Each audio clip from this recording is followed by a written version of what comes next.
To neće, samo su volje svake. I sad je to preraslo, kaže da postoji novi projekt Monarh, koji još koristi ta satanistička nekakva metode i okultno. Zapravo je jako čudno. Sve to još izvire kad su poslije drugog svjetskog rata imali su operaciju Uspijeva, Operation Paperclip, pomoću kojeg je CIA uvezla sve nacističke znanstvenike. Znači, oni koji su se bavili kontrolom uma, raketnih znanstvenika, drugih onih, sve ih je uvela u Ameriku. Dala im oprost i samo su nastavili raditi, su nastavili samo za Ameriku. Tako su isto razvili, tako je dr. Mengele, njemački doktor koji je poznat u logorima, da je radi eksperimente na ljudima, tako je jedan eksperimenta kažu da je uzme dvije curice bez naknje i stavi kod različite sobe, jednu ubije i gleda šta će drugo biti, da li ima nekakve veze. Bizarne odredne stvari. Kad je došao u Ameriku, više nije bio dr. Mengele, bio dr. Grn. I otišao u Kanadu i tamo je radio na djeci. Istražite se da stvari slobodno. Između ostaloga, stalno trguju drogom, svuda. Više puta su im pali avioni puni droge, naši su kasnije. Onda je bio jedan policajac, detektiv, slajd sam izbacio, koji ih je razotkrio, bio jedan novinar isto, koji je dobio Pulitzerovu nagradu, koji je se 2 puta upucao s Sašmanicom u glavu i tako. Još Davidsa Suna, ta trgovina opijumom, jer opijum se prerađuje heroin, a imaju i zato oni se bore war on drugs, zato i rade u Južnoj Americi, tamo su stalno u ovim državama. I strašno. I naravno, tu je the man himself. A Kennedy je zanimljiva pojava, jer je bio Kennedy isto jedna od tih obitelji. Oni su jedni od rijetkih, oni su katolici, oni su židovi protestanti. Katolik je malo paradoksalno da su tajni društvima tim stvarima, jer su još od doba templara, katolička crkva i su slobodni stari se ne baš ne crkva. Međutim, ovo su dosta liberalni, tako da nije bitno. I on je bio jedan od njih. Isto kažu da je bio ovisnik o amfetaminima, ovisnik o seksu, raznim stvarima, da je imao afere sa Marilynom, mnogim ženama, no istovremeno je bio i čovjek za ljude. Imao je neko srce, čak nije se dao potpuno skvariti. Tako da je čak i njegov brat Robert, znate da je on izvijest. Prvo je Kennedy ubijen 63. a na 5 godina kasnije njegov brat se isto kandidio.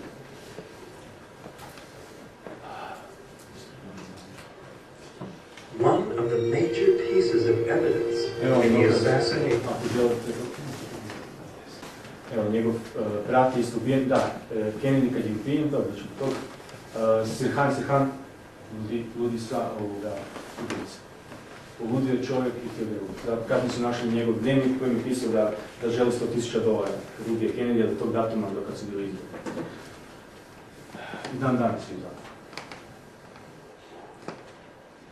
Ovo je Kennedyjeva limuzina. Pa što vidite, nije baš standard. Vidite ove ručke iza. Tu su trebali stajati bodyguardi i štititi ga tijelom, da ne može niti utjecati. Gdje su ti bodyguardi bili? Evo ga su bili. Everything seemed normal as the president's Secret Service bodyguards kept their ever-watchful eyes on the crowd.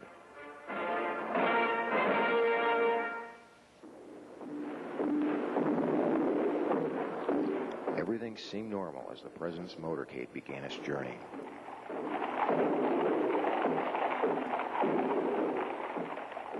Everything seemed normal. That is, up until this instant. What took place is so odd that we're going to examine the scene 4 more times.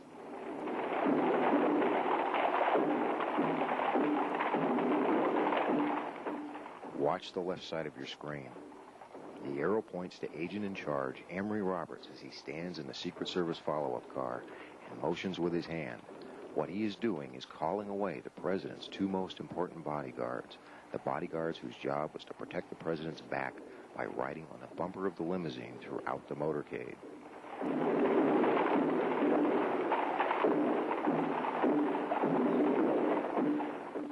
Watch again as he stands and orders the agents running at the rear of the president's car away. Watch the confusion inside the follow-up car that results.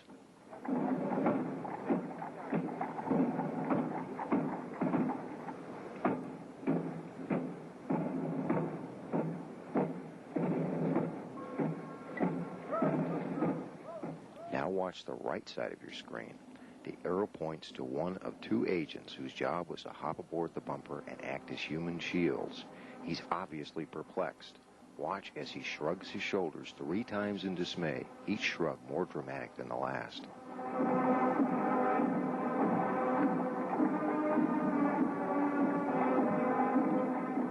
As you watch this scene for the final time, ask yourself, is this the kind of conduct you would expect from an agency that routinely sends an advance team to a city a month or more prior to the president's arrival in order to make preparations? Now ask yourself if the assassination could have taken place at all had those men been on the bumper during the motorcade.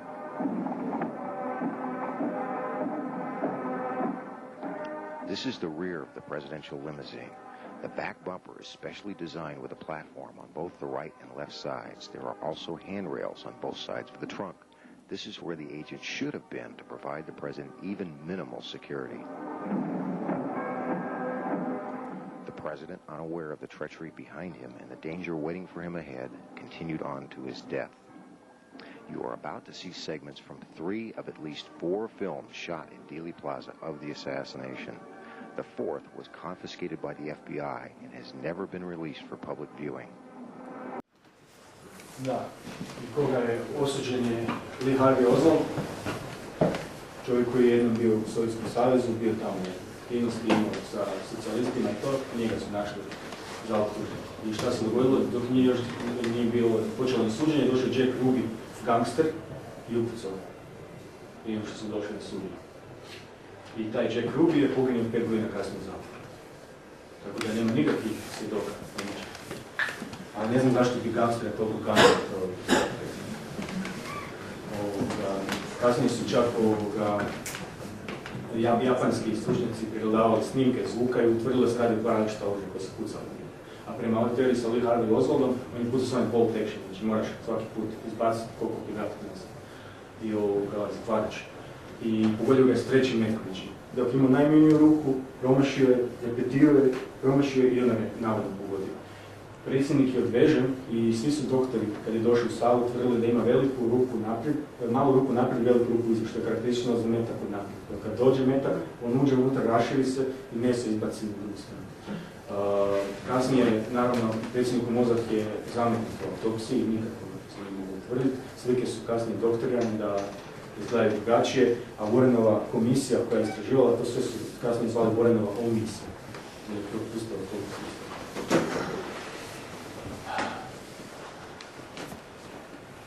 Sad pogledajte ovo. Ovo je upozorenje predsjednika Kennedy svima ljudima. I zato je ubijen, jer je imao ideje.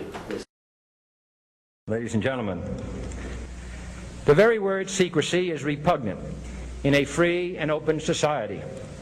And we are, as a people, inherently and historically opposed to secret societies, to secret oaths, and to secret proceedings.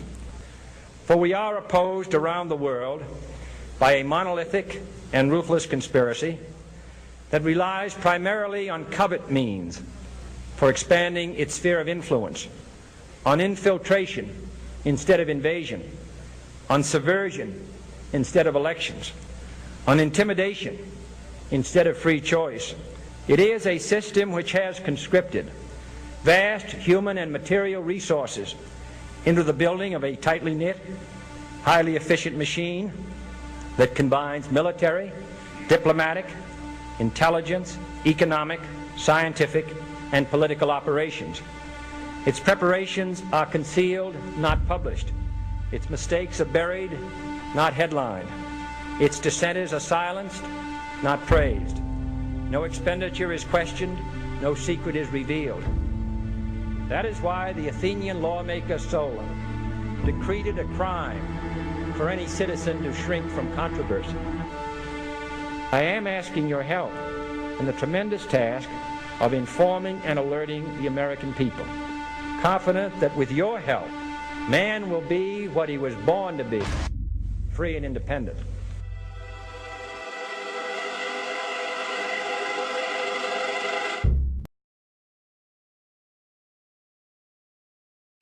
I work in that building. Were you in the building at the time? Naturally, if I work in that building, yes, sir. Back up, man.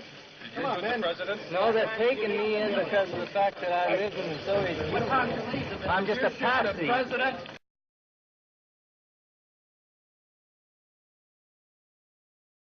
Everything pertaining to what's happening has never come to the surface. The world will never know the true facts of what occurred, my motives. We'll never let the true facts come above board to the world.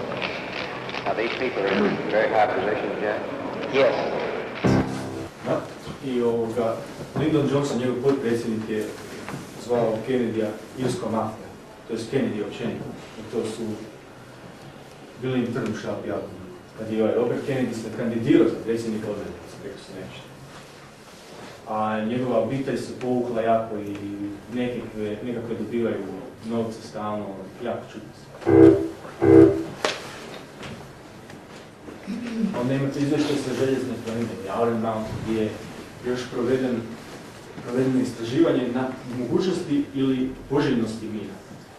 I zbog toga, to je knjiga za koju kažu da je važna, da nije pravo, da je izmišljena. To je izvještaj, ja ne vjerujem baš da nije. A što se tog tiče, njihovi zaključci su takvi kakvi jesu. Rekli su da gledali su zapravo da li možemo ostvariti kontrolu bez da ratujemo. Rekli su ne, da je rat najbolji način da mogu degradirati ljude i da mogu to ostaviti. Sve u toj knjizi. I onda su došli do toga da mnogi ekonomisti danas tvrde kako je uništavanje zapravo stvari. I da bilo kakva potrošnja stvara zapravo društveni dobro. Znači ako ti proizvodiš tenkove i bombe da bi bio neke ljudi, to je dobro za ekonomiju. Ako, na primjer, isto tako kopaš jame, onda bi isto trebalo biti da kopaš jame i zatrpavaš, isto bi trebalo biti dobro, to otvara javno mjesto. A još bolje će biti ako svima daš žlice da kopaju, ali će onda puno više radnih mjesta. Tako da, čitav taj sustav ne valja. Jer se ekonomija zasniva i trgovina na uzajamne recipročnosti. Znači, oba dvije strane moraju imati korist. A oni koji ginu tamo stvarno nemaju.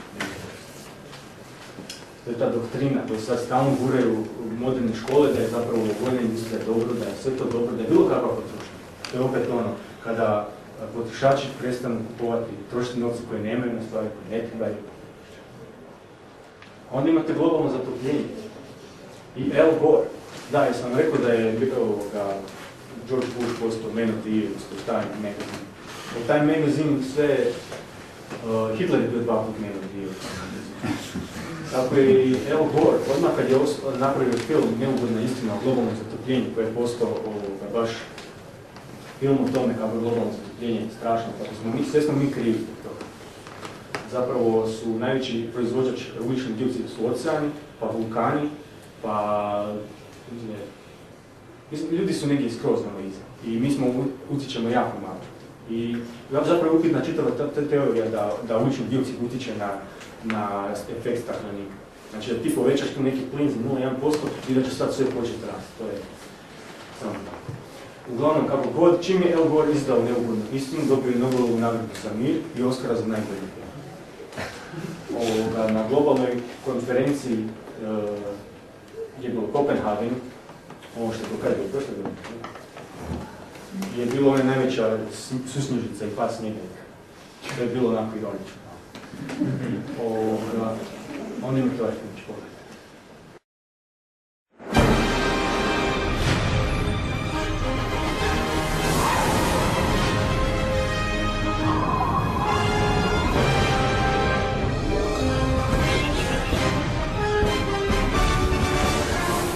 Meteorologists are at a loss to explain what is causing this weather. Are you getting into the camera?